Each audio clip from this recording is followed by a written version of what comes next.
everyone. Sorry, a few technical issues here.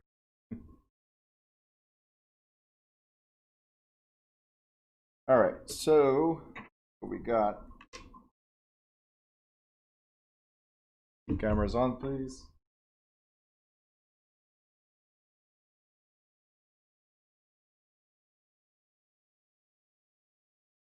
Cameras on, everyone. Need to be able to see you. Some cameras are really dark, can't see you.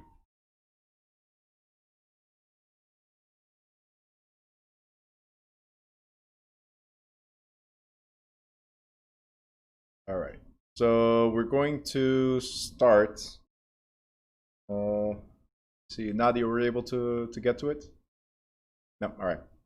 So after class, we'll get on the phone call and figure it out, okay? All right, we're gonna start with going over a few questions. It looks like Mr. Badur already posted some questions. If anybody on YouTube has questions, you want to post them now, I'll address them as we start, okay? And then we're gonna deal with listings and general brokerage. Those are the two chapters for today. Over chat. So.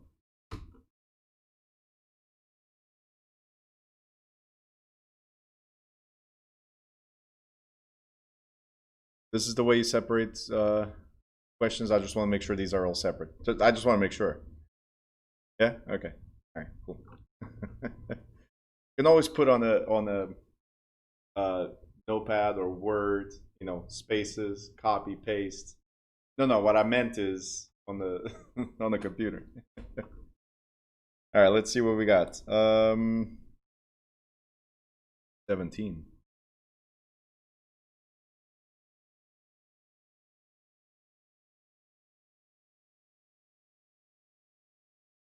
That's question 17 for you? Is that what you're asking? I'm not, or that's from the review questions? From the review questions? Okay. Thanks for letting me know. I'm just give me the heads up. Hey, this is question 17. Can you please go there? Open up. Well, I know what I'm looking at.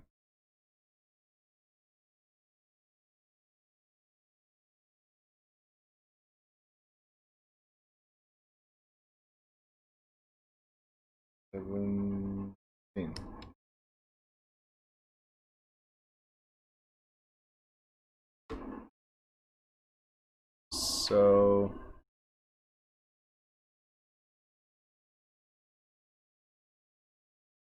it's not typo, importance. Okay. So what is the need? Sorry, now that I'm reading, what is the need? And this is from directly from the book. So sorry, but what is the meaning and importance of agency relationships should be disclosed when? That's what we're saying, and it's prior to anything actually.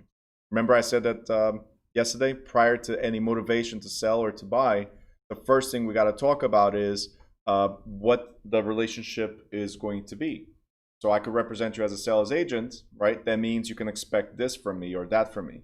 So that's why the answer is, let me show you guys the, you guys can see.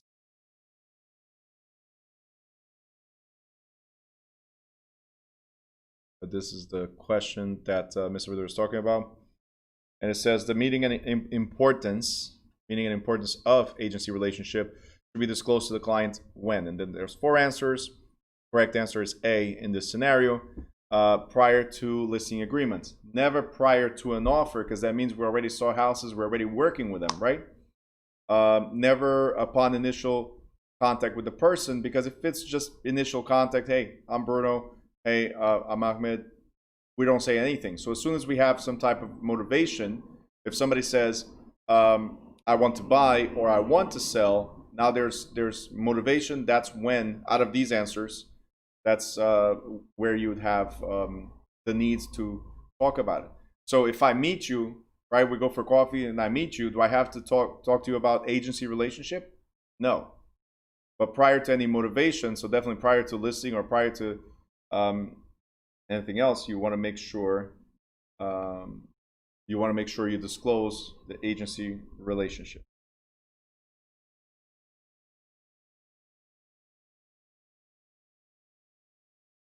The other thing we have here is, Shanice says, hi. Hi, Shanice. As you said before, understanding is key. Lots of these questions seem super tricky. So I'll help you along the way with these questions like you're asking. I'll help you along the way to understand, break it down, right? And that's very, very important, okay? So here in this question number 20, right? Show you 20 on the screen. Right there, 20. It says a transaction broker should disclose his or her agency relationship to the transaction principals upon first substantive contact, upon completion of listing agreement, immediately following completion of any offer, or upon initial contact of any kind. Okay. So we go back to the same thing. This one right here, the final one, is like, hey, I just met you. So contact of any kind. Do I have to disclose stuff? No. Following completion of an offer, do you think I should tell you, hey, by the way, this is how I represented you. Thank you for signing the offer? No. So that's something that happens later on. You should have disclosed already who you are. Upon completion of listing agreement, I think from question 17, you already understand the no. So, and this is another thing I want to point out. Question 20 could help you answer question 17. 17 could help you answer question 20. In the state exam, there's a lot of questions that are repeated, just different wording, just like here. So sometimes question number 3 is going to help you question 80, right? And as you go through it, you're going to be like, oh, wow, let me go back. And one helps you. That's the only time that I'll tell you maybe change the answer. Usually I don't like people changing answers, but that would be the only time. That's when you say, okay, question 20 in this example, let's say, it's more direct. So now I understood what was being asked before. Let me go check. That's the only time, all right? But if you're in doubt on either one of them, just go with your gut feeling and move forward, okay? Now in this question, upon first substantive contact, what does that mean? It's when they show motivation, like I was saying. So now they're engaging in something. So if the client says, or the customer says, I want to buy, or I want to sell, or show me houses, or come in and see my house for this purpose, right? Now there's a purpose, right? Substantive contact means you are attempting, or they are attempting to engage in something. So I'll show you that from the chapter itself real quick, because it is in the chapter.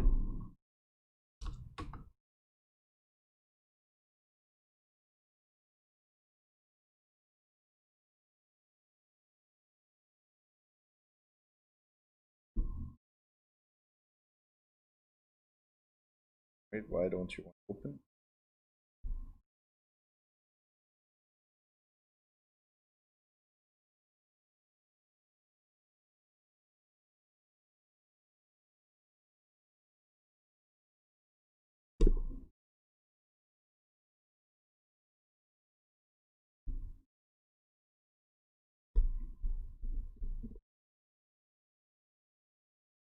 No, Joel, this is not Quizlet. This is at the end of each chapter.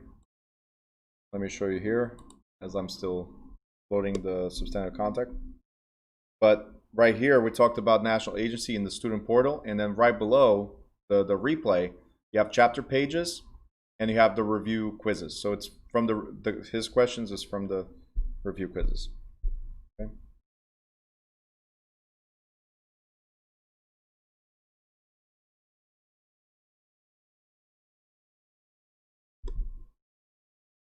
Okay, substantive conduct is on page 150 from the previous chapter, right here. And this is when you're showing the property, when you're eliciting confidential information or executing contractual offer to sale. So prior to substantive contact or engaging in substantive contact, then you have to disclose, wait a minute, before we move forward, this is how I could represent you, right? Now, when it comes to state of New Jersey, because this is the general, right? the national portion. When it comes to the state of New Jersey says at first contact or motivation of. So not first contact, I just met you, but first contact of motivation, either financial to buy or to sell the property. But definitely, you want to have it signed before showing the property, any properties. You want to have it signed before eliciting any type of confidential information, right? Again, regarding needs, motivation, right here as it says, or executing a contractual or offer to sell. So in New Jersey, this is where they focus the most.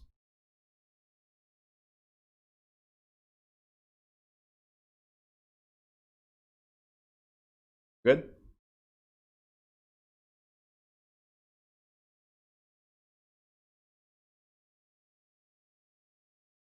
Any other questions?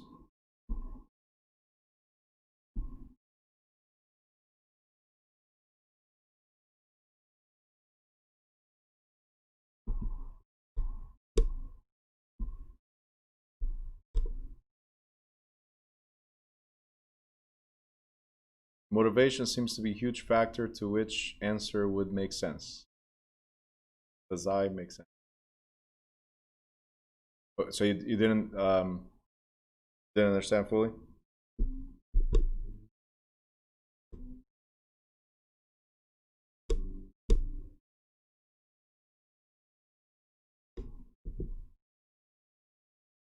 Oh, you did? Okay, so you're saying you went like this, so I just want to make sure you got it.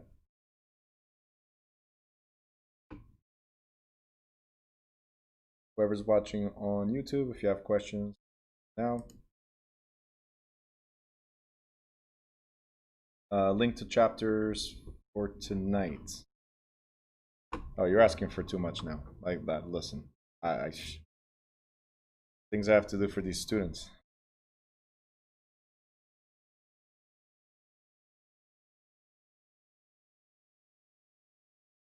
Chapter for tonight. 1, 2, right there. Cheryl, hey Cheryl, no questions yet. Cool.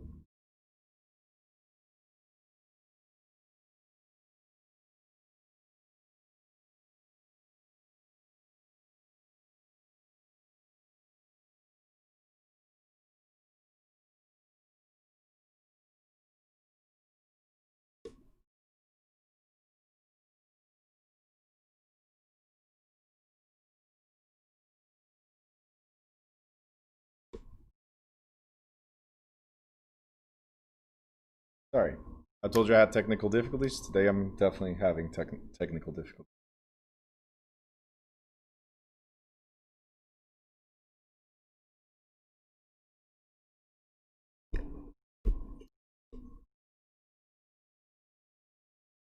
So again, if anybody has questions, ask now. My tablet decided to not work for me today.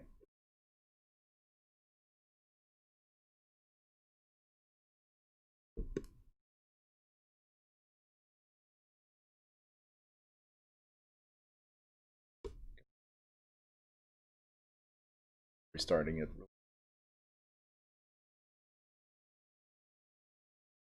Okay. Almost everybody. Denise, I don't see the camera. Arlene, I see your eyebrow.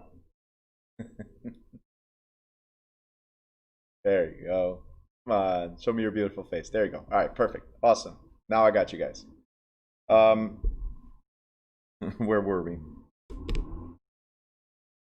You guys don't have any questions regarding agency, because like I said, it's one of the most important chapters is agency, because the next one is going to be listings, general brokerage. This all ties in together. It's one of those 5 core chapters or topics that we've been talking about.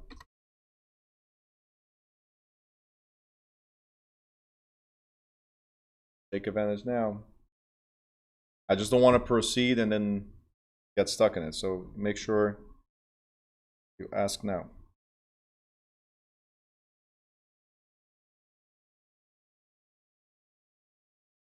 So Tina, you're telling me today You're going to watch yesterday's tomorrow.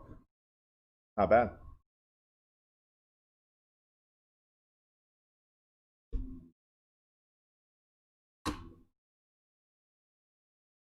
And I go over number 5.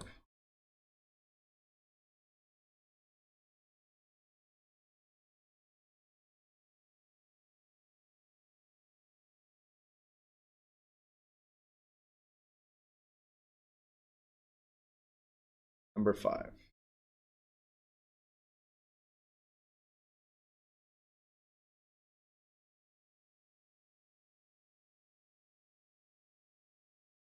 All right, so what is your question as far as number 5? Where did you get stuck? Because there's 2 types of agreements, right?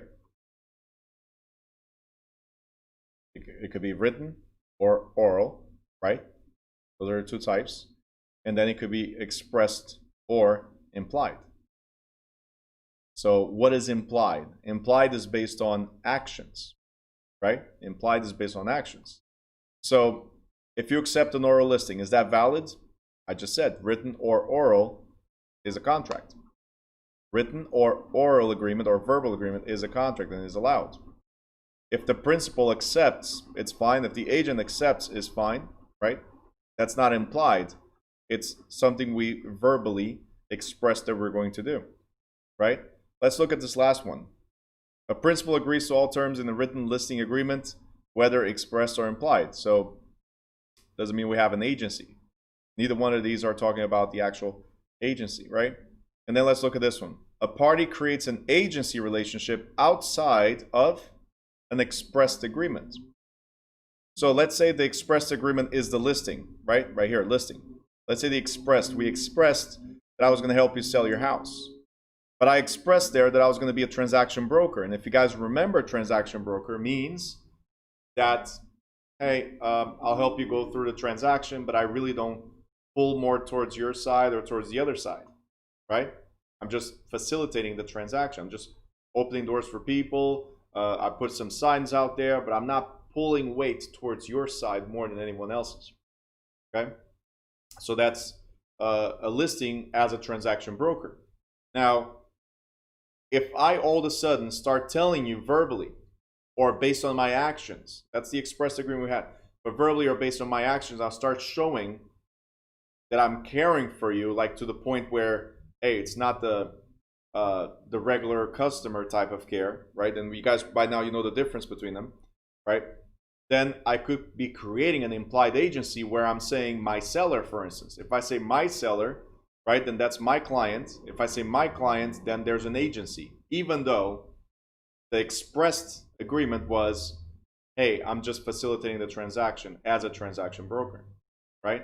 So it could become agency, implied agency could be created just by actions or even certain words, even though it was not expressed. But that's what we're going to do. So implied is based on actions. Expressed is I said I was going to do this or represent you this way or that way. Okay? So we have to see what the difference is based on that exactly. Okay? Good? All right.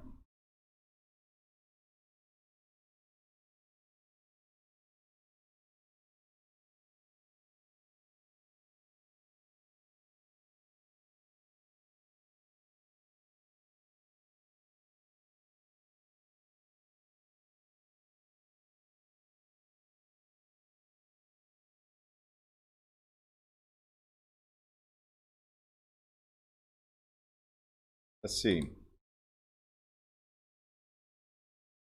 Sure. Yeah, it was in that one was C. Yes. All right, guys. So if there's no other questions, we're going to move forward. We're going to talk about listing agreements. This is just an overview. A lot of the stuff being an overview, a lot of the stuff we already talked about a few things, or we're going to talk about it specifically in the state portion, right? So some stuff here I'll just go right through depending on what it is because it's more focused in a different chapter. So, but if you have questions, just tell me to stop and I'll explain, okay? So legal foundations of a listing. First of all, actually, you know what? First of all, let me ask you something. If it's a listing, who are we dealing with? If it's a listing, who are we dealing with? Let me know in the chat.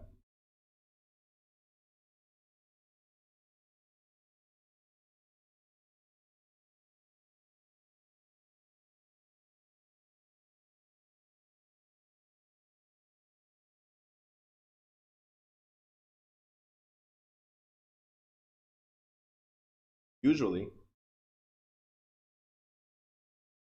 Why usually? Can we list the buyer? Like, hey, I have a buyer for sale. You can't. So the answer is strictly seller. Seller. Diana, client. How many clients are we dealing with? But yes. It's the echo. I got it. You just missed a third one. The client. But yes, if it's a listing, that means we're advertising a property. If we're advertising a property, then whose property are we advertising? The seller's property. So when we're dealing with listings, it's strictly sellers, because we're advertising somebody's property. We're listing the property. Okay? For the buyer, what would we be listing? Right? So it's sellers only. Listing agreements is between the broker and the seller. The seller is the client. Now, with that being said, let's go back to where we were starting, which is review of legal foundations. We have agency law and we have contract law. Now, contract law we dealt with a couple days ago, and agency law we talked about yesterday, right? So both of these go into a listing agreement. Why? Because it has to follow, let's go over here, contracts first. It has to follow contracts and the rules of contracts, which is, for instance, having competent parties, offer and acceptance, right? Having some type of consideration, being for a legal purpose, and everybody here is doing this out of their own free will, right? So these are essential under contract law. Everybody understands clearly the terms and they know what they're doing. Agency law is the relationship. Remember, employer-employee relationship. So the listing contract or listing agreement integrates law and agency, so contract law and agency law into one document, because it's also a representation agreement. So the listing agreement is a document that puts an agent or broker in business.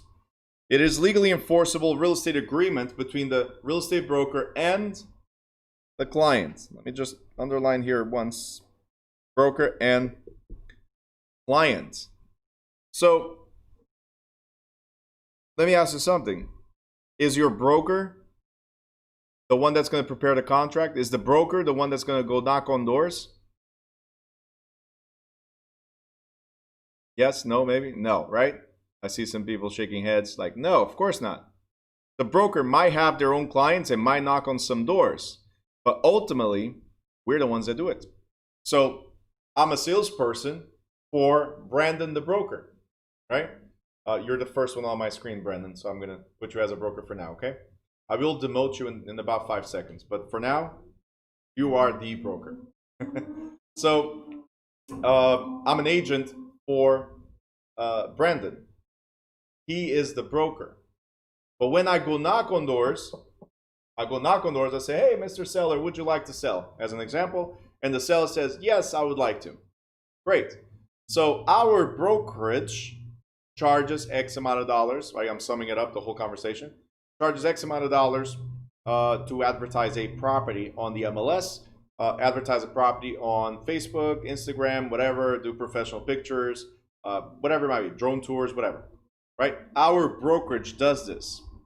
And through our brokerage, I'm going to help you sell your property, okay? So what you need to remember is all the negotiations, even though I'm a salesperson in this example, all the negotiations are between the seller and Brandon. the broker. We're an extension of Brandon. So anything we do is on behalf of Brandon, the broker. We're going to talk about this better in the next chapter. So what you need to remember is that every single listing agreement belongs to the broker, and you being an agent of the broker. So again, agreement is between the broker and the client. Just like the purchase agreement is the same. Now, the unique characteristic of a listing agreement is that it's governed by both the agency law and contract law. Daniela says, isn't that sub-agency? Kinda, yes. But we are sub-agents, right? So yes, you're absolutely right. So there's client, broker, which is the agent. This is the direct agent. And then there's you, the salesperson, which is a sub-agent. Because we work for the broker, right, that represents the client. So that word agency is only when we're hired, we become agents of somebody, right? Through our broker. We're under the broker, right? So very important. We have no dealings directly. No dealings directly with the client, meaning we cannot get paid by the client. The client will pay the broker will pay us the split, right? So again, technically, all our negotiations are on behalf of the broker. So if it's a 6%, it's right here between these two people. Never between you and the client directly. So remember I said this is the only type of sub-agency that's 100% legal across the United States. Some states outlawed the other type of sub-agency, which is if you, Daniela, bring a buyer, right, you are an agent of another agency. So we cannot link your representations to our representations. That's the part that became outlawed in most or revoked in most states, right? So it was no longer available.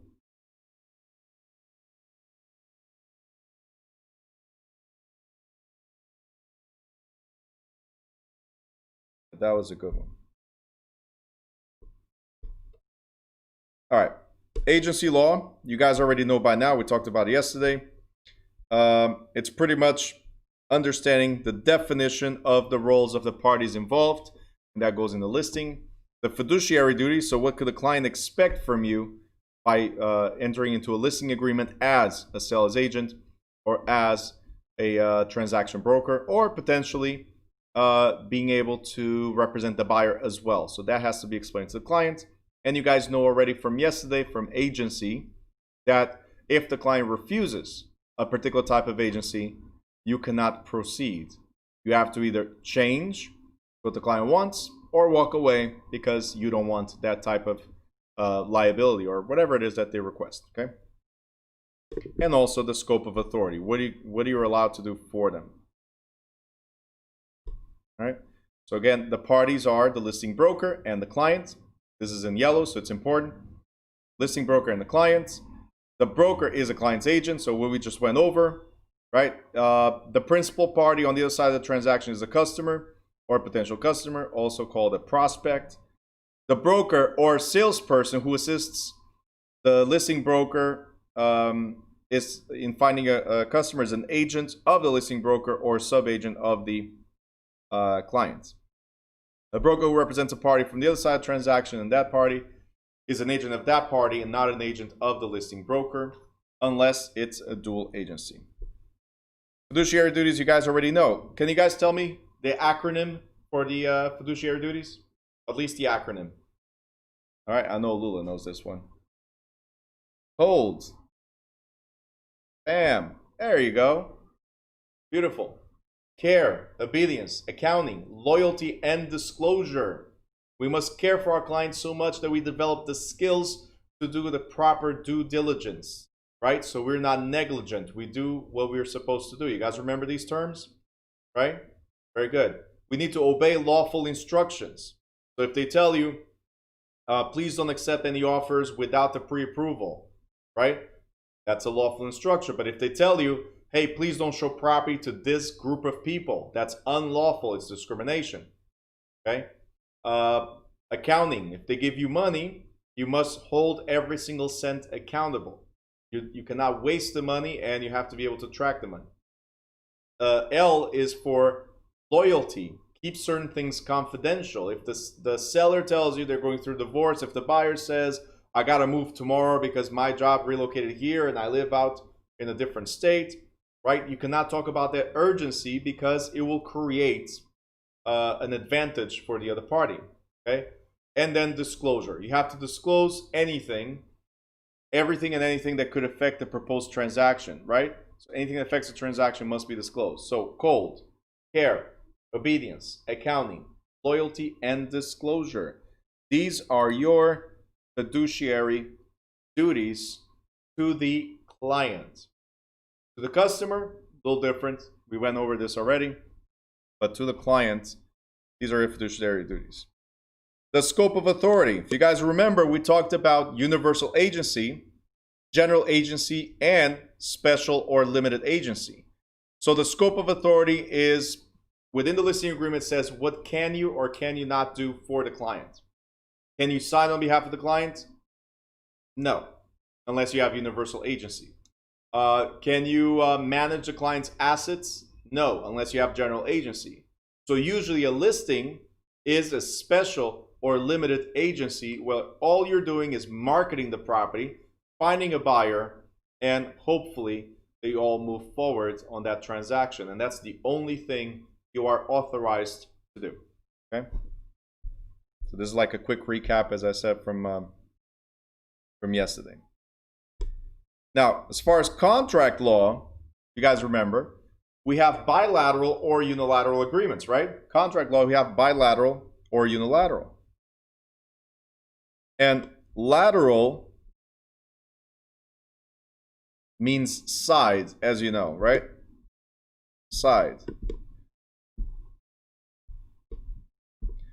So it's either a two-sided agreement or a one-sided agreement. That's what we're saying. It's either both of us must do something in order to conclude the contract, or you do something and maybe I'll do something once you do it, right? If you don't do it, then I don't have to do anything. So two-sided, both of us must take action. One-sided is you do your thing, and once I see it done, then I'll do my thing, right? So listings may be bilateral or unilateral, depending on the type of listing and the wording of the agreement. So an open listing, we're going to talk about it in a little bit. Open listing is a unilateral agreement that the seller promises to pay commission to any agent who produces a buyer, but no agent promises or is obligated to take any action. So in an open listing, as we'll talk about later, do I have to advertise your property? No. Do I have to show your property? No. No obligation whatsoever, because it's open and anybody can work on that particular property, right? So it's unilateral. If I find a buyer, then we're engaged, we move forward. If I don't find a buyer, then hey, it was open, right? So only one party must act. It must include the validity, so how long this listing agreement is going to be valid for, an actual termination, and how, what are the conditions for termination. So it could be performance, that means we found a buyer. Infeasibility, so it's impossible for us to move forward. Mutual agreement, say, hey, listen, Brandon, it's not working out. I'm going to list with somebody else. You are okay with letting go because we agreed to this, period. Rescission is cancellation, revocation, obviously, taking the power away from you. Abandonment, lapse of time, so it expired. Invalidity, so the way it was created. For instance, if you don't disclose to me the agency agreement, what are you going to do for me, Brandon, as a broker? What are you going to, if you don't explain that? Or if Diana, which is your agent, right, knocking at my door, does not explain that, then this contract is invalid. Being invalid, we can terminate the listing agreement, and I can move to another agency whenever I want. Or breach of agreement. That means you did something or I did something that was against the terms. That terminates the contract, but it could lead to, obviously, financial consequences. Legal form. A valid listing may be oral or written. We just talked about that before we started this chapter. However, many states consider only a written listing to be enforceable. State of New Jersey being one of them, right? So what does it mean being enforceable? If you guys remember from contracts, being enforceable means that I can take you to court. If it's an oral agreement and you want to collect monies, I'm sorry, it was an oral agreement. There's nothing in writing. So agents, you want to get paid, put it in writing. So what we're trying to say is that very easily is that a contract could be oral or written. Listings in the state of New Jersey, for instance, you can do a verbal agreement, but within 5 days, as an example, you don't have to write this down yet, but within 5 days, you got to put it in writing or it's not enforceable at all, right? So you cannot go to court.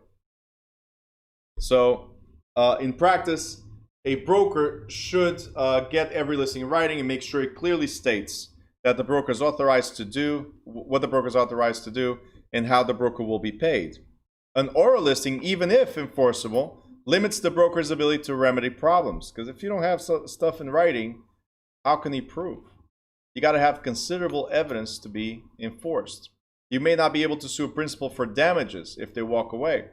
If the client dies, the broker may not be able to obtain compensation for a successful performed verbal or oral listing. Express listing, expressed, verbal or written, manifestly authorizes the broker to pursue certain actions. So I'm telling you exactly what you can and cannot do, right? Clients and agents may also create an implied agency listing. Again, Mr. Bador had this question regarding agency, so here you go. Based on substantive actions, based on what you're doing, it could create the agency agreement. Actions, implied is always based on actions.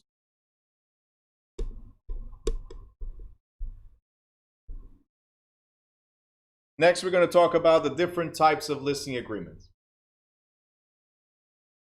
Different types of listing agreement.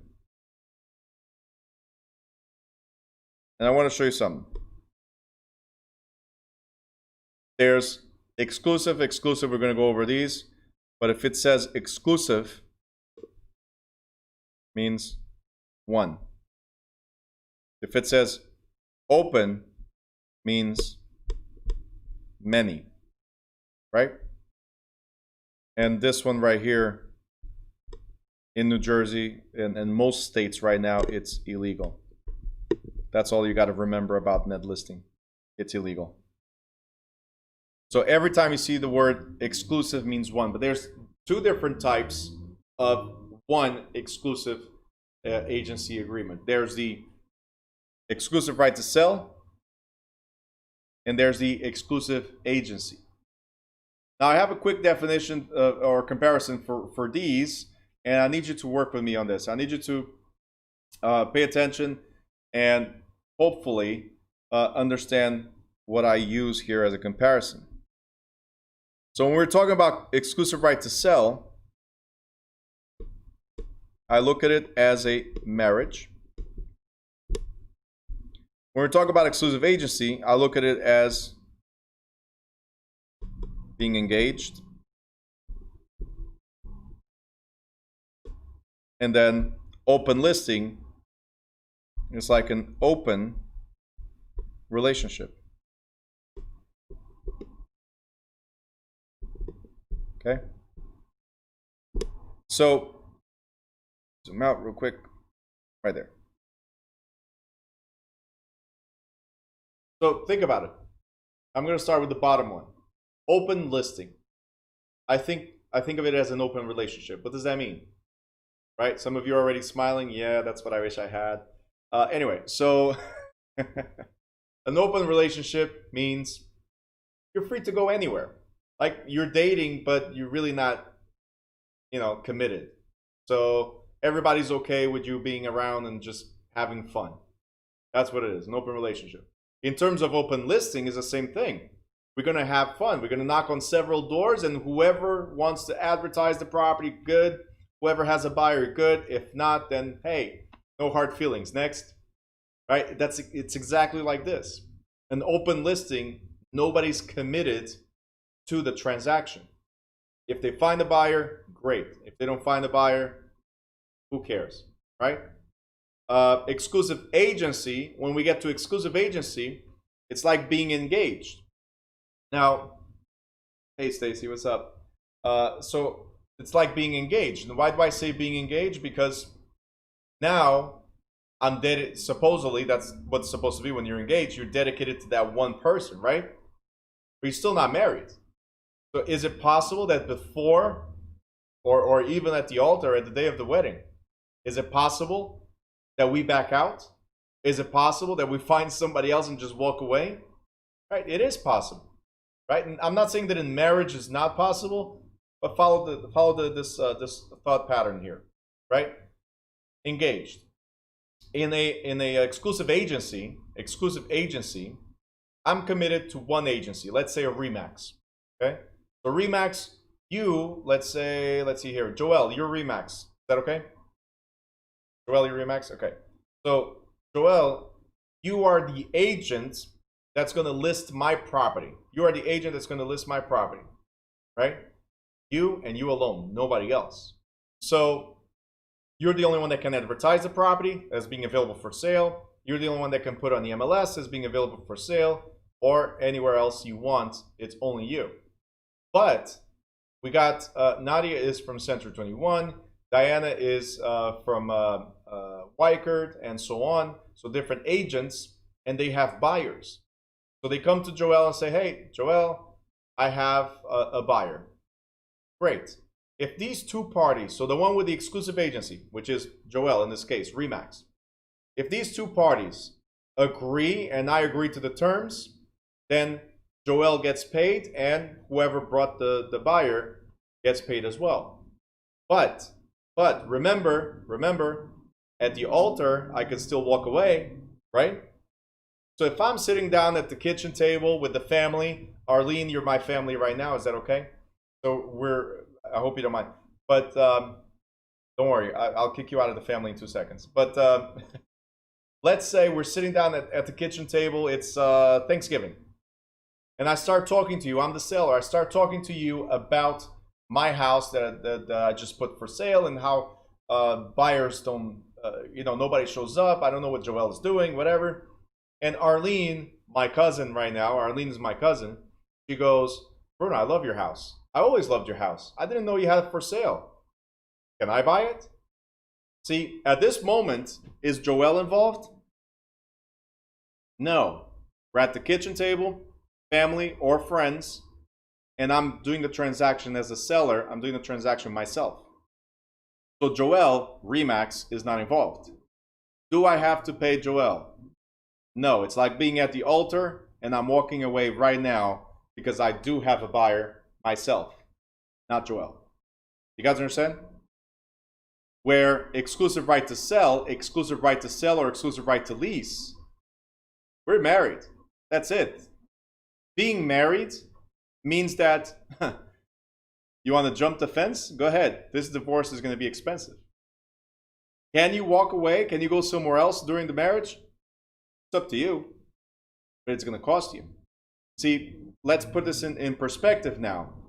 Remax, Joel, you're the one that has the listing. Exclusive right to sell listing.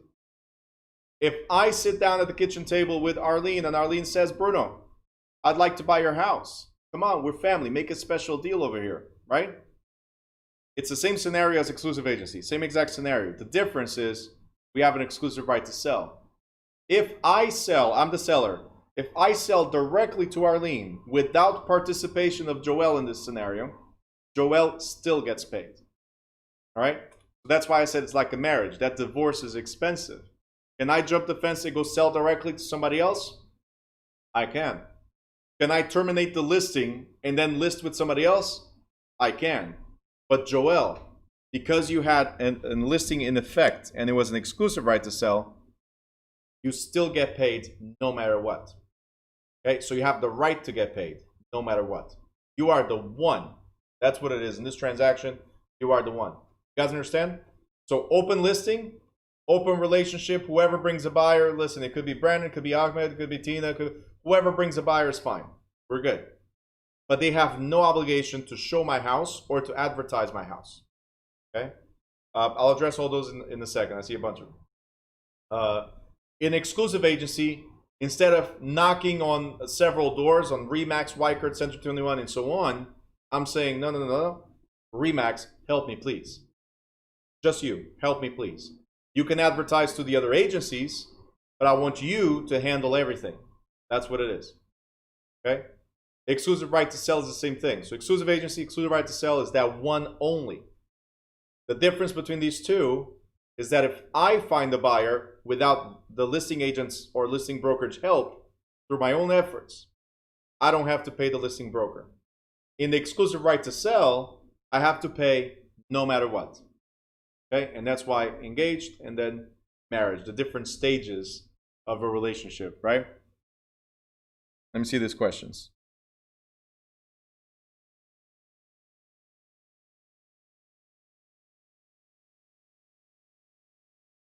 All right, open listings. When you house hunt, are those properties the property listings with a ton of different? No. If what they do is, if I go show your property and you're not there, let's say you're the listing agent, I go show your property and you're not there, I drop my business card. It's to show that I was there. So that later on, when I call you and I say, hey, my buyer liked the house and wants to put an offer, you know that I was there. So that's why we put a bunch of business cards. But it has nothing to do with open listings. Open listings, look, it's like I said, I go to you, you work for Century 21, I say, Ahmed, could you please, if you know somebody, like no real commitment, like no stress. If you know somebody that wants to buy my house, let me know. And you know that we did not sign anything. So then I go knock on Tina's door, and Tina is from ERA, right? ERA, whatever. And I say the same thing. I go to Diana, Century 21, I'm sorry. Nadia, Century 21, Diana is Wycard. Can't confuse them. But I go to these agencies, all these different agencies, and ask the same thing. If you have somebody, right? So there's no commitment of you, Ahmed, putting my property on a MLS, which you can't, on Facebook, on Craigslist. You're not going to do marketing. You're not going to do flyers. You're not going to do anything because there's no real commitment. That's the thing. So it's like, hey, if I have somebody, Bruno, I'll let you know. That's pretty much what it is. That's the open listing. If I have somebody, I'll let you know. Right? So it's pretty much a for sale by owner with an option for all brokerages that I talk to bring a buyer. That's it. So there's no real commitment. It's still a for sale by owner. Even you make a contract like exclusive. Yep. In this one, look, in all of them, Joel, in all of them, the seller can walk away. In all of them, the seller can walk away. The difference is there any compensation that the seller has to pay you for walking away? That's the question. The seller can do a for sale by owner. The difference is, in an open listing, for sale by owner, right? Does the seller need to pay anyone? No. Exclusive agency, for sale by owner. Does the seller have to pay anyone? No. Exclusive right to sell. And I do it for sale by owner, like I find my own buyer. Now I have to pay no matter what. So again, these are the levels of commitment. No commitment, some commitment, full commitment. Open listing, exclusive agency, exclusive right to sell. That's the full commitment. Okay. Hey Ruth, how are you? I see you right there. Would it be a referral? Would it be a referral then? What do you mean, for the open listing? Sorry, I lost you on that one. And Joel, what's the point to make a contract? In exclusive agency and exclusive right to sell, the point is at least you're securing something, right? Nowadays, what are the odds of the seller selling through his own efforts? Most people are so busy with their lives that they just, no, you handle it, right? So that's why we put it on paper, so you can kind of guarantee some commission. You understand, Joel? Kind of guarantee. In an open listing, nothing's guaranteed. Exclusive agency, something is guaranteed, but only if you bring a buyer, if you market the property. In exclusive right to sell, Joel, you get paid no matter what. If somebody brings a buyer, whether it's me or you or another agency, you still get paid no matter what. Okay? As long as the property closes in the exclusive right to sell, you still get paid.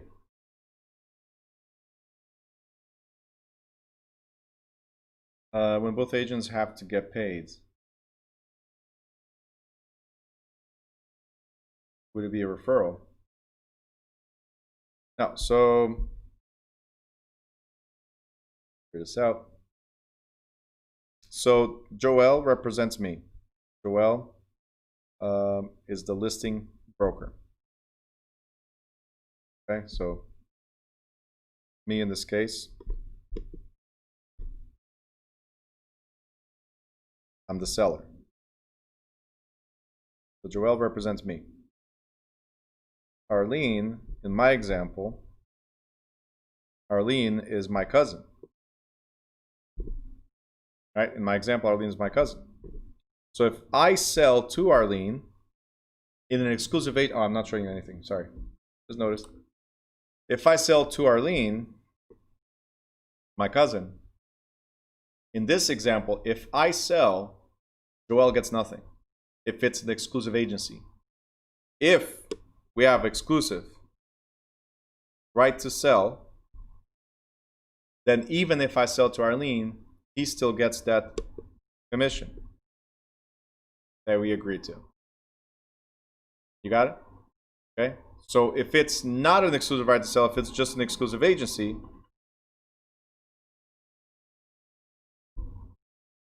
he gets nothing. That's all it is. So it's not a referral. A referral would be that if you have a buyer, let me know and I'll help you. I'll give you something and I'll handle the whole transaction. That will be a referral as an agent. Right? Here, he represents me and I sold directly. Okay? That's what it is.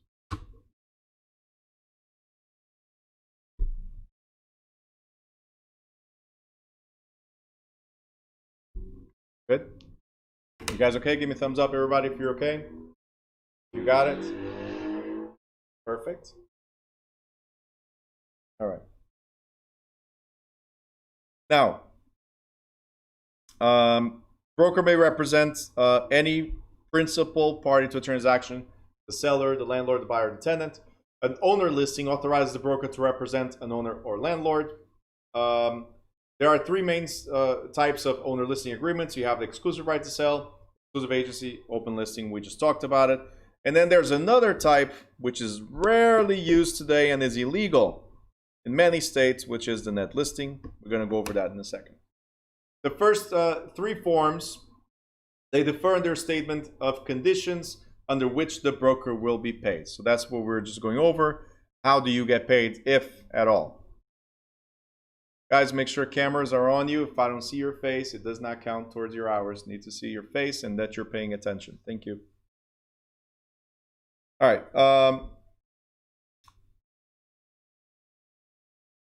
Go over this. And right here, we're going to start with exclusive right to sell. Again, this is the one that's the marriage.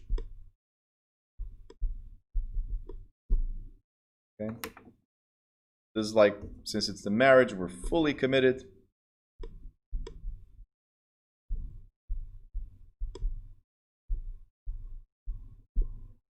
Okay. Fully committed. And the exclusive right to sell, also called exclusive authorization to sell, and simply exclusive, is the most widely used owner agreement. Under the terms of this listing, a seller contracts exclusively with a single broker to produce a buyer or effect a sale transaction.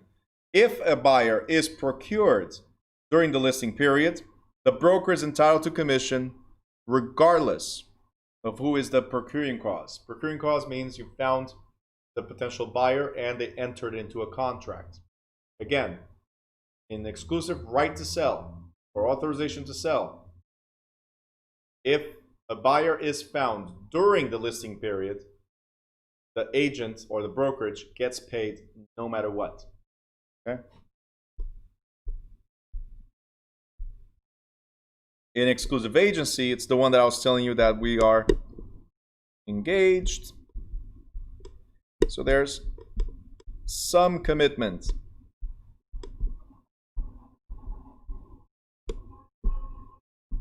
Some commitment.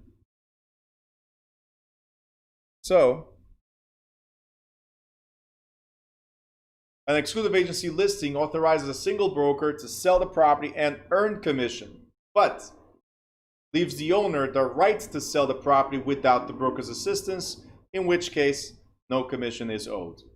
Okay, so that's what I was telling you. If I find the buyer through my own efforts, I'm the seller, I hired you as an exclusive agency, right? And I find the buyer through my own efforts, I don't have to pay you anything. Okay, so these two are the most widely used ones. Exclusive right to sell is the most common, right? Mainly because brokers and agents do not explain to clients the difference between them, which you have to, but most people don't. They just go like, hey, sign here, please, and I'll fill it out later. Don't worry about it. Right? Some of you are smiling. You know what I'm talking about. It's true. And then we get to open listing.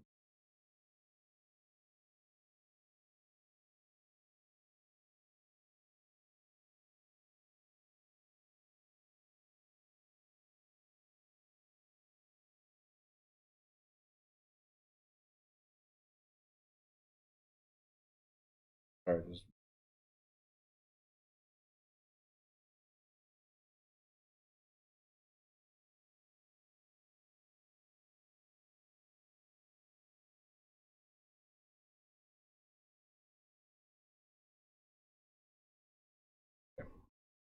open listing. And this one's the open relationship.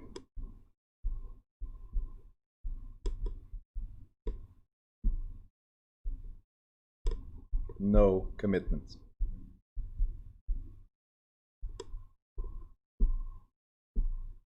Okay? No commitment. Now, an open listing, or simply open, is a non-exclusive authorization to sell or lease a property. Non-exclusive. That means anybody can do it. The owner may offer such agreements to any number of brokers in the marketplace. With an open listing, the broker who's the first to perform under the terms of the listing is the sole party entitled to a commission. Performance usually consists of being the procuring cause in finding a ready, willing, and able customer, in this case the buyer. If the transaction occurs without the procuring broker, no commissions are payable. So whoever is the first one to bring the buyer gets paid. So it's like a race. Most people don't want to race if there's no prize or not a valuable prize. Got it? Okay.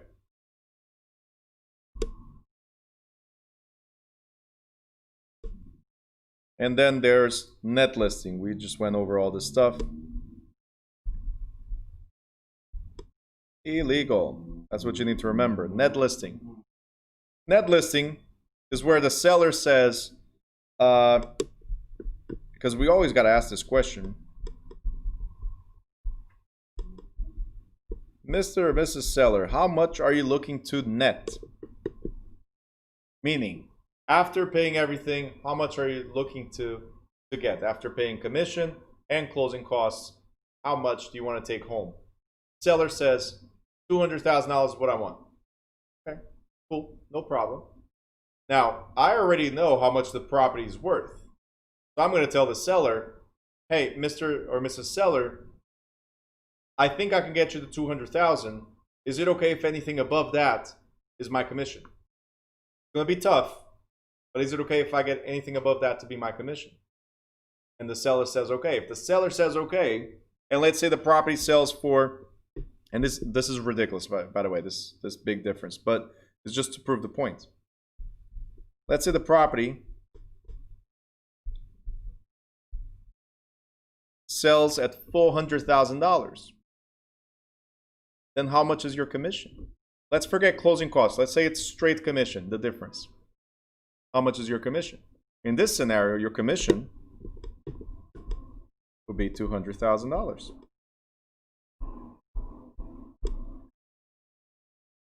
Now, understanding the chapter from yesterday, when we talked about agency and fiduciary duties, do you think this is the best we could have done for our client?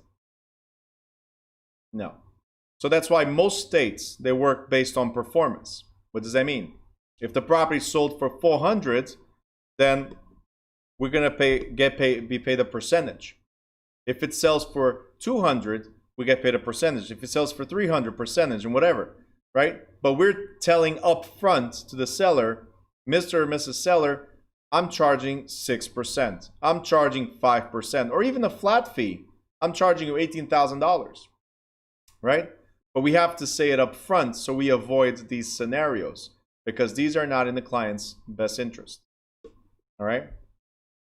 He didn't apply the cold. No, Joel. Nope. He did not have a cold. That was very good. So, again, net listings are generally regarded as unprofessional because we did not, so no cold, like Joel said. There's no cold. Actually, they were very cold. They're like, hey, I get you 200, I get the difference. So they're unprofessional, and many states have outlawed them. And the argument against the net listing is that it creates a conflict of interest for the broker. That means I'm looking at my pocket versus my client. Okay?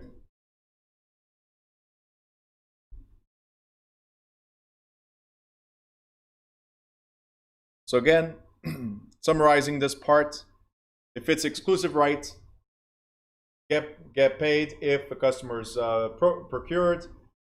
Exclusive agency, the broker gets paid if customer is procured and the client did not. So the client in this scenario is the seller. Okay. Open listing only if the broker procures a customer. Net listing, illegal, because commission is due and you receive above the seller's minimum.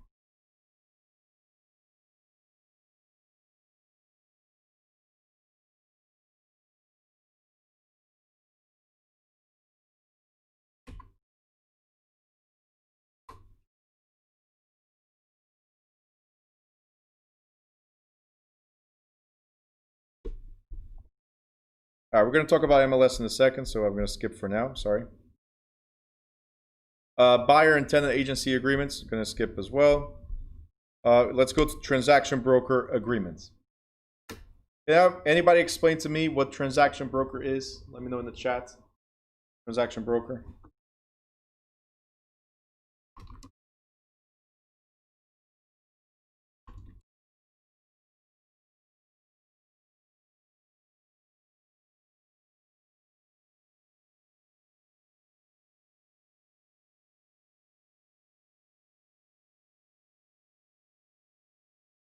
Anybody? Your best shot. Transaction broker. YouTubers, give me your best shot. Transaction broker.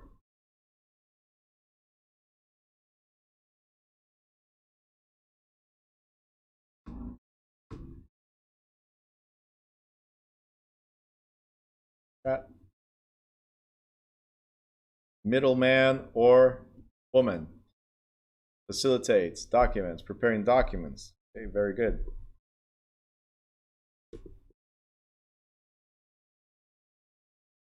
Facilitator, very good. Anything else?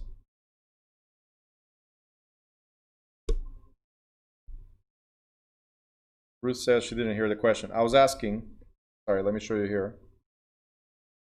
I was asking transaction broker, what does it mean? Transaction broker. It says the middleman. Okay. Only facilitating the transaction, no other relationship. Perfect. That's what I want right here. So yes, you guys are all right, but make sure you always state this. Only facilitating the transaction, there's no other relationship, meaning no commitments to either party I'm just helping the transaction go through because I understand as a realtor, I understand the documentation that's needed. So yes, perfect, right? Just remember, again, there's no other relationship. Very good.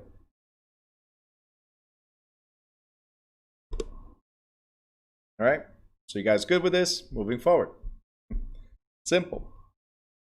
Multiple listing. Multiple listing. I call this Craigslist. Everybody knows what Craigslist is, right? So Craigslist for realtors. Craigslist for realtors. What is Craigslist? Is where you advertise stuff, right? Well, multiple listing service or system is where we advertise to other realtors. It will be also available to the public, and eventually whatever we put on the MLS will show up also. By the way, this is MLS. And no, it's not Major League Soccer, just in case somebody was wondering. It's multiple listing service or system.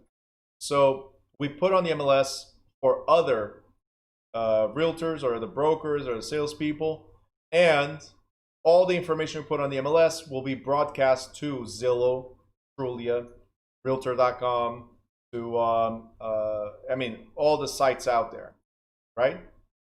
So with that in mind, remember, whatever shows up on Zillow or Trulia, usually it's outdated. Okay?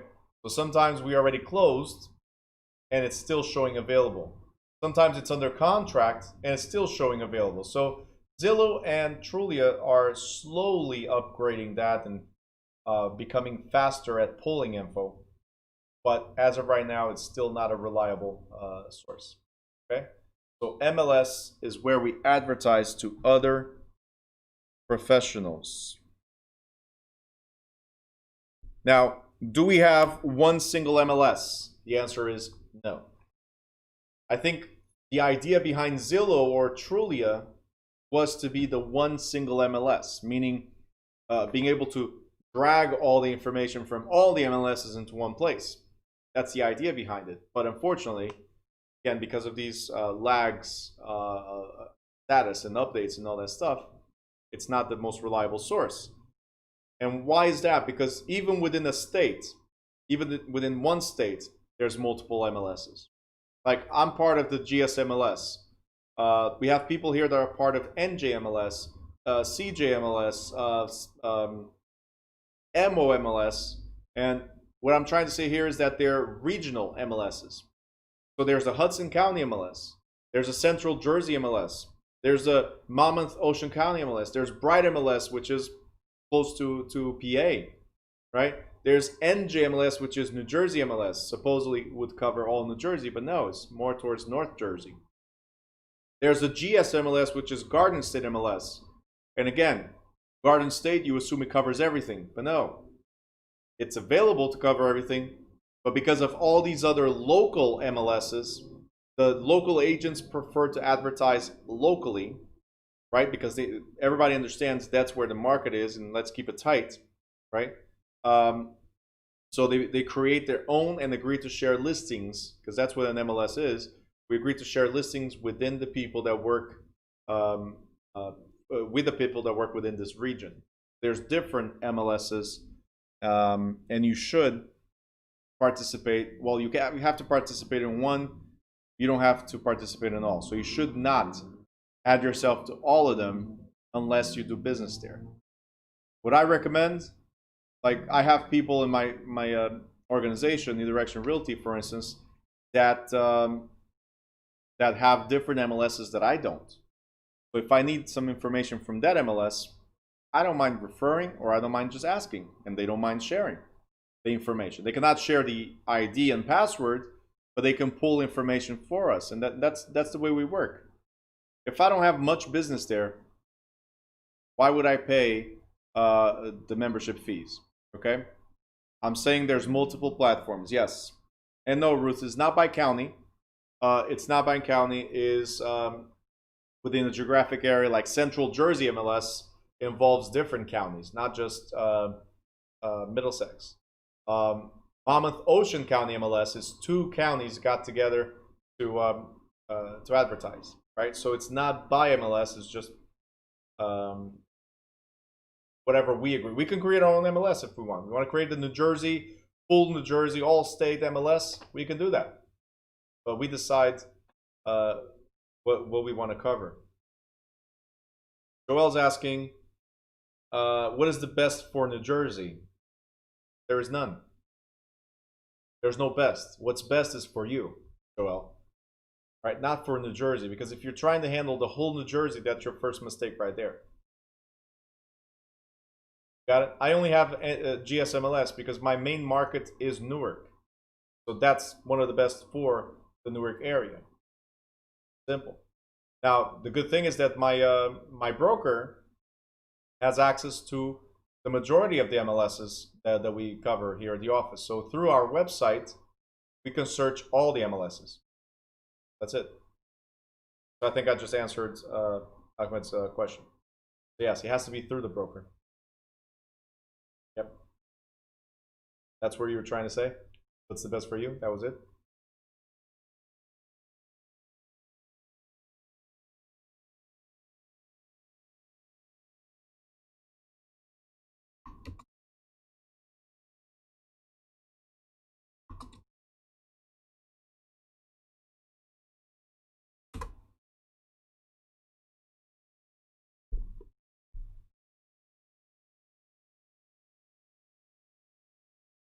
Fulfillment and termination.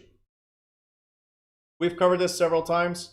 Hopefully it completed because we performed, we found the buyer, ready to go, and they close. Period. Performance. Right? You get compensated if you're the procuring cause. If it's terminated or revoked, you might still get compensated. And these are things that we're going to go over right now real quick. So performance, you found the customer, you effected the transaction. And for that, you have to find somebody who is ready, willing, and able. What does ready, willing, and able? I'm ready to buy, I'm willing to buy your house, and I'm financially able to buy it. There's a big mistake that people make, agents make, is a buyer wants to buy, but you don't know if they have the ability to do so. So they could be ready and willing, but then no money. You understand? This happens all the time. This happens all the time. So I always think about things this way. If I go to the restaurant, if I'm hungry, right, and I want to go to the restaurant, what is the first thing I'm going to do? I'm going to look into my wallet. Do I have cash? Let's confirm the credit cards to make sure there's money there. And then based on the amount of money I have or based on the credit card that's available, I'll choose which restaurant to go to, right? Sometimes McDonald's or Burger King, they're great options. You know what I mean? The point is, I know, it's a joke. The point is, you need to know what you can afford before you decide where you're going to go. If you got $5 in your bank account or cash, are you going to go to the high-end restaurant in New York where you pay like $500 per person? Right? It wouldn't make any sense. So, Mr. Buyer or Mrs. Buyer, the first step is making sure that you are able to buy. I know you're ready and willing. We're going to move forward. Let's figure out if you're able, if you're financially capable of paying the price and legally capable of completing the transaction. You guys understand? Simple. Get them pre-approved. There you go. Nadia, pizza could be very expensive depending on where you go, okay? Depending on where you go, there's expensive pizza and no benefit. You're saying no, what? You're going to make your own? Because if you promise, listen, don't say that stuff. There's we already got Ahmed's sauce to try, that grain sauce, just saying. Right? Brandon says yes. And now you said pizza. That's it.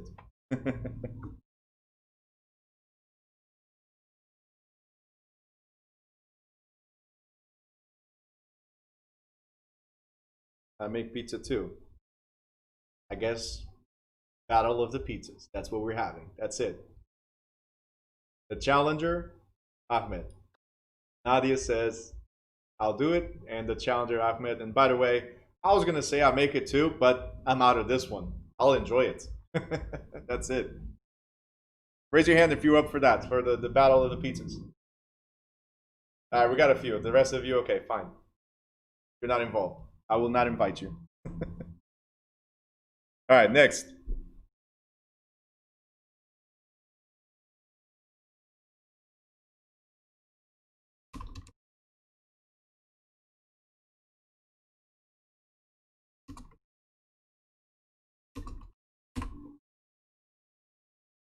All right. Compensation. Compensation. How do you get paid? Yeah, compensation. How do you get paid? Who pays you, guys? Let me know before I start showing you this.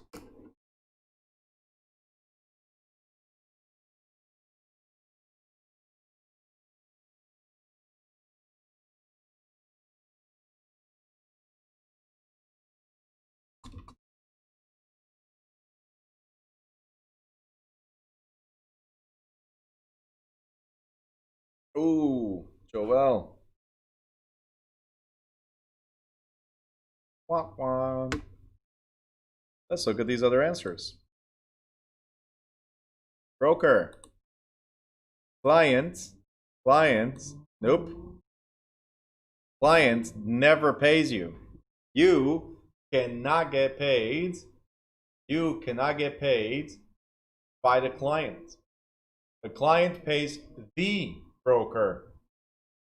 Yep, and Ruth and Cheryl answered correctly. The client pays the broker. And then you have an agreement, an independent contractor agreement with your broker that says you get paid 70%, you get paid 80%, you get paid 40%, minus fees, no fees, whatever it is your agreement with your broker. But who pays you? The broker. Who pays the broker? Now the answer would be client. Okay? Who pays the broker? That's it.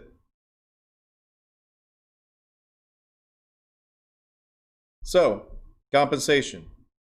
I already told you guys that you can get compensation, either a percentage or a flat fee. In some places, you might even do hourly rate, which makes no sense to me, hourly rate, because sometimes it takes 30 seconds to just send a quick message or make a quick phone call. And if you're going to account for those things, then it's tough. You're going to spend your whole day billing, right? So that's why we do, hey, I get 6% of the sale. Sometimes it's a difficult sale, sometimes it's an easy sale, but I get 6%, right? Or 5%, or 10%, whatever you negotiate, or a flat fee, the 10, the 20, whatever you agree. So the main item of performance for the client is payment of compensation if the agreement calls for it.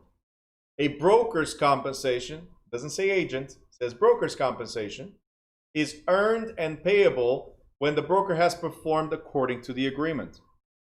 Now, the amount of structured compensation and structured compensation, right? Potential disputes over who has earned the compensation and the client's liability for multiple commissions are other matters that a listing agreement should address. One of the things is negotiated compensation, right? So compensation, as I said, may be a percentage of the sale or lease price, or even a flat fee. But most states, 99% of the states, 99.9% of the states say that commission is negotiable. There's no standard commission, negotiable. So that means that the commission is negotiated between who? The client and the broker. But then you go again, wait a minute, but the broker never shows up. So who negotiates the commission on behalf of the broker? Who negotiates commission on behalf of the broker? You do. Exactly. Right? You do. So you are the salesperson acting on behalf of the broker. You negotiate the commission for the broker. You negotiate how much your broker will get paid, not how much you will get paid. You negotiate how much your broker will get paid. And in turn, your broker will give you a split for doing a great negotiation. Okay, there you go. Thumbs up. Got it. Very good. You got to be the procuring cause. You guys already know that. Being the first to find the customer, help complete the transaction, and so on. Compensation for buyer brokers, or as we said before, selling brokers. So whoever brings the buyer could be one and the same. The listing broker could be the buying broker as well if I bring a buyer, right? But how do buyers brokers get compensated? The listing agreement states exactly, the listing agreement will state exactly how much you're willing to pay the other side. So if I get a 6% commission, as an example, the listing agreement must state out of the 6%, Mr. or Mrs. Seller, I'm giving 2.5% to whoever brings the buyer's broker. I'm not saying baby, okay? Don't worry about it. I'm just saying buyer's broker, or also called selling broker. So I'm splitting my commission with somebody else, whoever brings the buyer. It must be stipulated in the listing agreement and nowhere else. Okay? There's no under the table deals. It's stated in the listing agreement. All right, causes for termination. You guys already know this. I told you some stuff I was going to skip because we talked about yesterday, or we're talking today. Talked already earlier today as well. Performance, invisibility, mutual agreement. That's how we started. We talked about this, right? This one.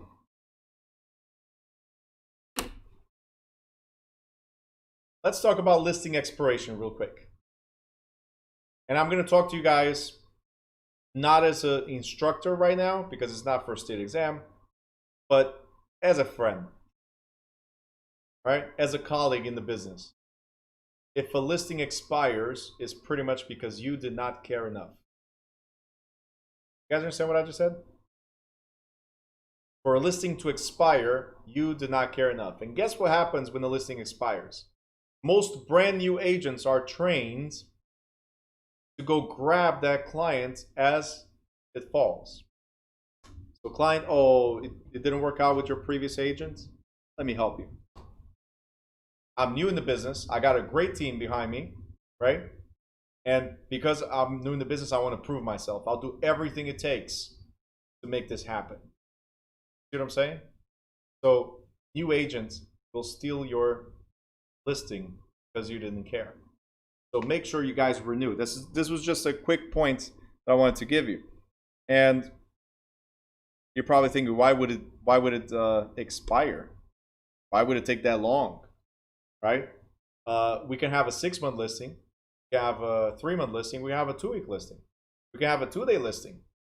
Right? It doesn't matter how long it is. What matters is, what did you do during that period of time? A lot of agents, they acquire the listings and just keep it somewhere. And if somebody brings a buyer, great. If not, I'm going for the next one.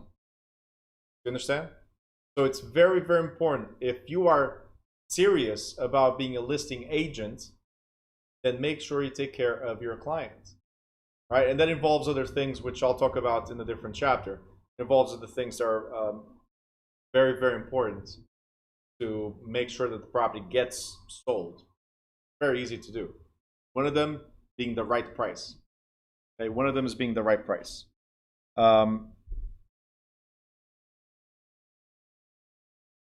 Actually, that's the only one, being the right price. So it's either the seller tells you what they think the property is worth and you believe it, or you, being the professional, tell the seller, yeah, I don't think it's worth it right now. Maybe sell it later, right? Simple. If somebody says, oh, my house is worth $1 million, not in today's market. You see what I'm saying? Be real with your clients. Somebody says, oh, my property's worth 500. Well, in today's market, it's actually 600. Be real with them. So they have a real expectation of what could happen once you list the property. You guys got it? Now, revocation by the client. When we're talking about revocation by the client, as I said, you might be owed commission. You might be owed commission if the seller walks away.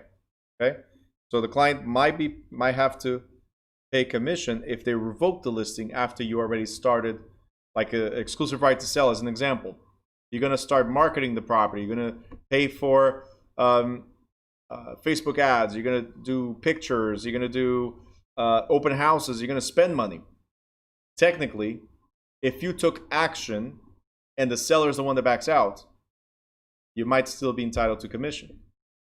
If the broker has not fully performed prior to revocation, the following guidelines apply. So, if it's an exclusive right to sell and the property sells during the term of the revoked listing, meaning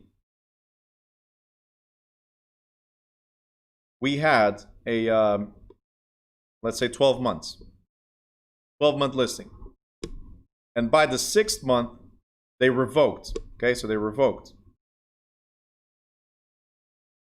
During this period right here, if the property sells, it's still your commission because you had a 1-year agreement. They're the ones that backed out while it was still valid. You guys understand? So you might still be owed commission if it's sold during that period. If the property does not sell, then the client is liable for the broker's actual costs, whatever you spent to advertise that property. In an exclusive agency, if the property sells during the term of the revoked listing, the client is liable for at least the broker's costs and possibly for commission. If it does not sell during the term, the client is liable for the broker's cost. And in an open listing, because nobody cares, not liable for anything. Okay? So whatever I spend, it's on me. It's an open listing. If you wanted to market, you did. If you did not want to market, then okay. What we're trying to say is that if the principal defaults, you might get paid, and the opposite as well. If you're the one that revokes, you might get sued for damages. Yep. So if you walk away, you might still get sued for damages. So you're the one that has to pay them.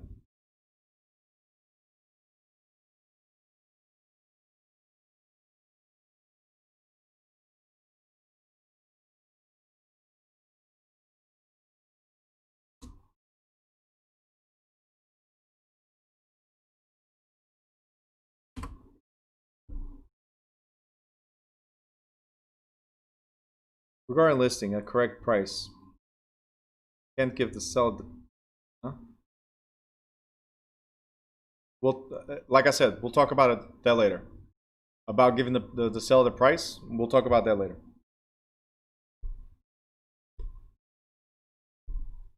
All right, listing agreement clauses. We have exclusive right to sell, exclusive buyer agency, and transaction brokerage. The clauses are similar for all of them. Make sure you have the name and address of all the in the listing, name and address of all the owners, the legal description of the property, the listing price, expiration date, commission, and authority. We just went over all this. It's just a summary, right? The parties and the authorization you have. The exclusive right to sell, again, this is just a quick reference here. Exclusive right to sell does not mean you're the one selling. It's still the seller, so you cannot sign for them. Legal description of the property. This one is important. Fixtures and personal property. All right, pay attention to this, guys. Fixtures and personal property. What is a fixture? Anything that's attached to the property, but not necessarily part of the property, right? So anything could be a fixture, like a chandelier is a fixture because it's affixed or attached to the property, but it's not necessarily part of the property. Right? Because to be part of the property, we're talking about the walls. We're talking about the ground. That's the property. Anything that's attached, light fixtures, plumbing fixtures, the kitchen cabinets, they're not part of it. They were attached to it. These are fixtures. And then there's personal property too. So personal property is anything that's movable, right? What you need to remember when you do a listing is to include or exclude certain things. So you need to ask Mr. and Mrs. Seller, what is included or excluded in this listing price? Walk through the house with them in this room right here. Is there anything you'd like to exclude from the listing? If you guys remember, I talked about the air conditioner, right? They took the appliances right before closing. All right. Is that your intention, Mr. Seller, to remove the appliance in this listing? Because if so, then the buyer is putting an offer based on having that appliance. They're entitled to negotiate minus the appliance, right? So the listing should include or exclude whatever the seller wants to take or keep in the property. Very important. We're going to talk about listing price later. Listing term is how long it's going to be in effect. We already talked about this. It cannot have a self-renewal period. So it's not like it's a 6-month listing, and if you don't cancel, it keeps on going. No.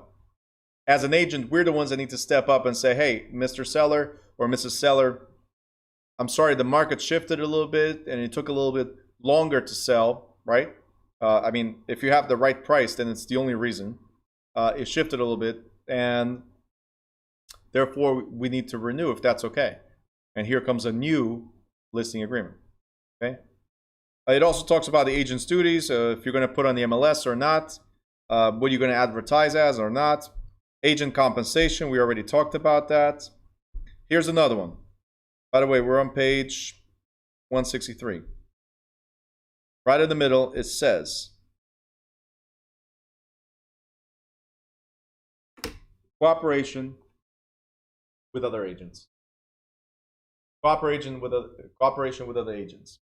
So in this one, this clearly states to the seller whether it's a in-house listing or a cooperating listing. Cooperating means we're putting on the MLS, right? As it says right here, multiple listing.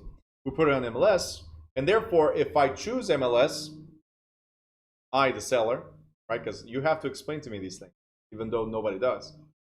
If I choose to put on the MLS, advertise to the world, then I'm understanding that you as an agent are obligated to cooperate with other agents. So, Joel, I listed with you. You're an agent for Brandon at Remax, right? So I listed with you. So you and your brokerage are the only ones entitled to advertise my property. But if Weichert, Century 21, or any other agency has a buyer, you are obligated to show the property. You cannot say, oh, no. You're not Remax, so get out. Next. Can't do that. You have to cooperate, right?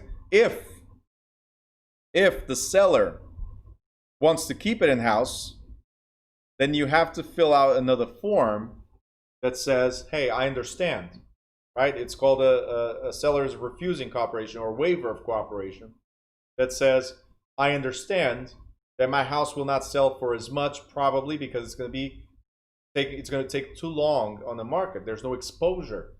There's no exposure, there's no demand. There's no demand, there's no bidding. If there's no bidding, then it drops. You understand? So I fully understand as a seller that that's the condition. Joel and Brandon, I totally understand that. Keep it in-house. Do not work with those other people. So I have to fill something out that I understand it. Okay, you guys cannot voluntarily hide from other agencies. You have to disclose to other agencies and allow other agencies to show the property. You guys got it? Okay.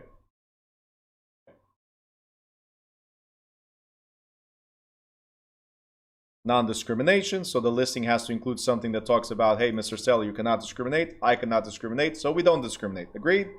And that has to be there.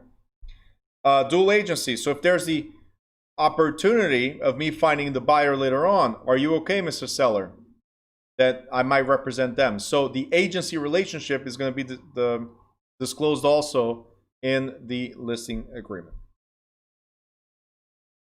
Representation, promises. Boom. Another one. At the time of listing. Something that a lot of listing agents skip. And guys, I'm sure you remember most of the stuff that we're going over, right? You guys remember most of this? Yeah? Okay. Some of you say yes. Some of you are like, yeah, sure, Bruno, whatever you say. And then the newbies, right? Nadia and Kimberly are like, what are you talking about? All right, just messing with you. I'm just messing with you. Understand, I'm always picking on people. Always. So, seller's property condition disclosure statement. Let me ask you guys, Who knows the property best? Is it me, the agent, or is it the seller? Because I'm just showing up today. It's my first time looking at your house, and it looks great, by the way, but who knows the best? Right? And that's the seller, correct. Nadia's like, I was licensed in New York. Okay. New York's not Jersey, but anyway. It's a joke. It's a joke. We're talking about the national portion of this exam. Cheryl's from New York too. Right, Cheryl? Alright.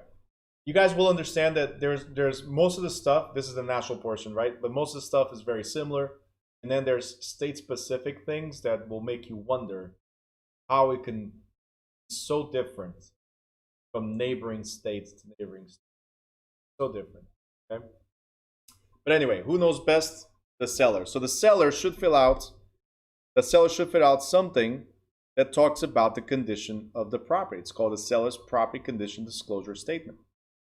That makes them liable. You guys remember when we talked about our liability, and our liability is ask questions or whatever you see. If you see something, say something, right?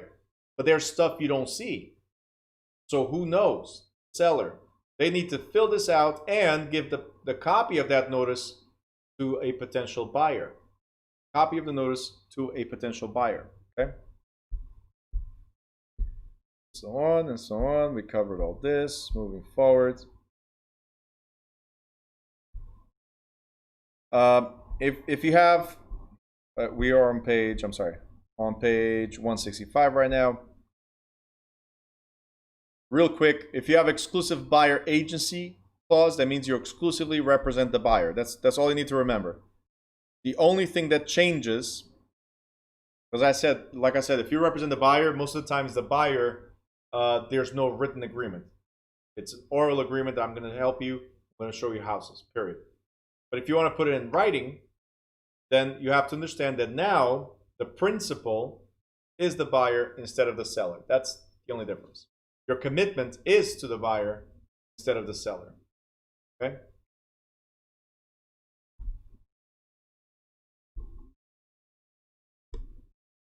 Everything is the same for the, I'm sorry, I'm just skipping because everything is the same for the, that we just went over.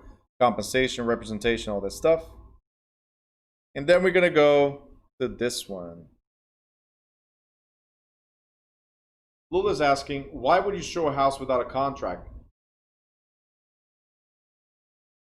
I'll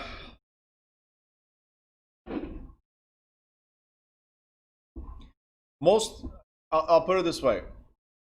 A seller has the product, right? A seller has the product. The buyer doesn't. A seller, you want to put it in writing, right? Because you want guarantee that you will get paid for that. A buyer has no product, so they might buy, they might not buy, right? And most buyers are just testing the waters. They're ready, they're willing, but sometimes they're not sure. Because they do not know what they really want, there's no point in putting it on the contract. Now, as an agent, the moment you put a contract, it's like you're putting handcuffs on them, right? Yeah, it is wasting my time. I get you, totally, right? That's why we don't work with just one buyer, and that's why you have to be very serious about it and let your buyer know, again, first of all, you don't have the money to eat. We're not going shopping. So you're the one coaching your buyer. Does that make sense? You're the one that's explaining to the buyer the steps. Do I need to put it in writing? I don't. And most people don't. Some agencies do. They're like, hey, want to put an agreement?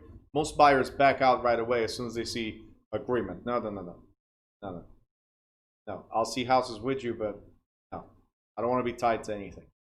Right? Some buyers are afraid for another reason because the exclusive buyer agreement is also talks about compensation.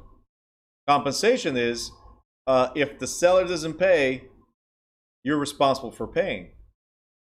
Most buyers don't want to talk about that because, again, they already have to put a down payment, they have to put closing costs, they have to, and I gotta pay you? Nah, Not happening. Right? Do you understand?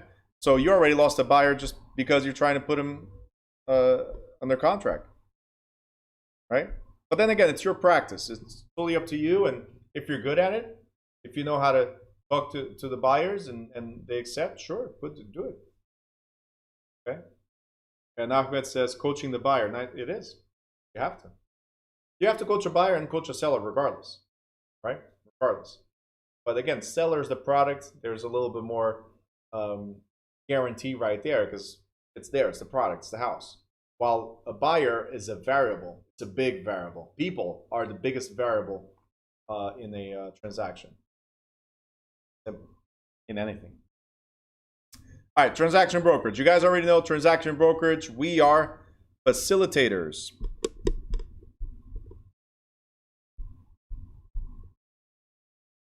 Right? We are facilitators. We mediate. We help. That's all we're doing, right?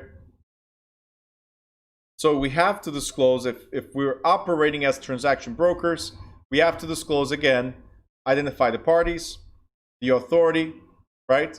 And non-agency declaration, which by now, after yesterday's class on agency, everybody knows that I don't represent you, Mr. Seller. I don't represent you, Mr. Buyer. I'm just facilitating the transaction. So it has to be clear that I'm not an agent and I'm not acting in any fiduciary capacity. Okay? Got to be clear about this. Okay? Here are my duties. He has to state that I'm here to assist, offer information, and facilitate. I do not represent. Simple. What can I do? Web searches, showings, advertise. That's it. Talked about this, and boom. Questions? Got 3 people watching. You guys have any questions on listings? Again, it was just an overview, and then some of the stuff I skipped is either we already talked about, or when we get to the state specific, we go more in detail. So when we get there, I use the state specific as a review of this chapter, but then point out which I think is more important to the state than national portion. Questions? No questions? All right, guys, if there's no questions, going once, twice.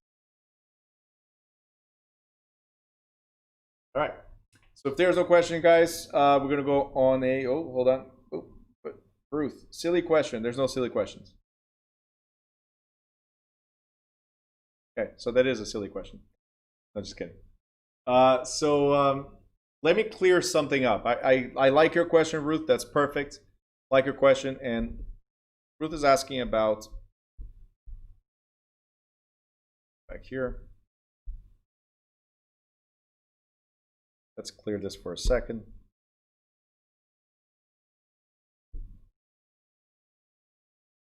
And Ruth is asking, this may be a silly question, but does the transaction broker have his or her own branch? So, in the chapter of agency, we talked about you being a seller's agent or seller's broker, let's put it like that, a buyer's agent or buyer's broker, dual agent or dual broker, so represent seller and buyer, or transaction broker. A transaction broker is not the broker, the person. Transaction broker is how we operating. Just like as a seller's agent, I represent the seller, right? I could be the broker, I could be a salesperson or a broker salesperson acting as a transaction broker because we represent the broker. So transaction broker simply means how we represent or not, in this case, not the seller or the buyer. So we do not represent. I'm just a facilitator, which happens to be a salesperson. I'm just a facilitator, which happens to be a broker. I'm just a facilitator that happens to be a broker salesperson. So transaction broker does not have a branch. Transaction broker is the form or the method of relationship that we have with the client, okay, or the type of relationship we have with the client or customer or not, right? So again, transaction broker is not an individual, it's how we represent or not. Seller's agent, buyer's agent, dual agent, or as a transaction broker. All we do is facilitate. All right. And Ruth, that question comes all the time. So I appreciate you asking. And I hope it also cleared those of you that might have been confused here on Zoom. But transaction broker does not mean the broker. It's how you represent or not. Okay. All right, guys. Cool. All right. So we're going to go into a quick break. It's 7:29. We'll be back by 7:40. 7:40. We are back. So you got 10 minutes. Run. I'm going to close this session on YouTube. If you guys have want to participate in the next one, I'll open up in a little bit.